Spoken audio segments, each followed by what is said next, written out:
How to make Godaddy website responsive. Hello guys and welcome to this new tutorial. In today's video I'm going to show you how simple and easy it is to make your website on your Godaddy website builder much smoother or easy to navigate through. That means that you're going to make it a little bit lighter and also much easier to navigate through.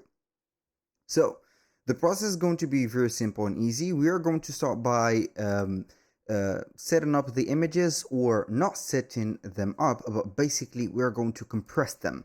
So we're going to head over the website editor and select the images that we have, and we're going to start by not editing them, but basically we're going to have the images, of course, that we have right there on the computer, and we're going to use compressors. So we can go ahead and head over compressors, and we're going to head over, for example, Google. We're going to have image, for example, image compressor.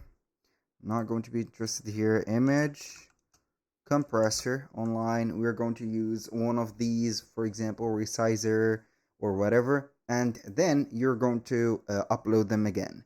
So this is the first thing. It is maybe degraduate the quality, or make the quality reduced by maybe 50%, but it is going to be totally worth it.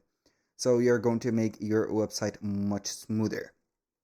Now, the next thing is to limit the buttons or the content into one page. If you have a website that contains at least 5 to let's say 6 pages, we're going to have them not condensed all together. That means that you're going to dispatch all the information between the pages. So you're going to make the home page at least the least heavier or the lightest one of them. The shop is not going to be something that you're going to have some archives into here. That means that you are going to only need active products that you're going to have, and you're going to hide the other pages that you do not need, like the privacy policy. You are going to hide them, and only you're going to link them into some specific spaces.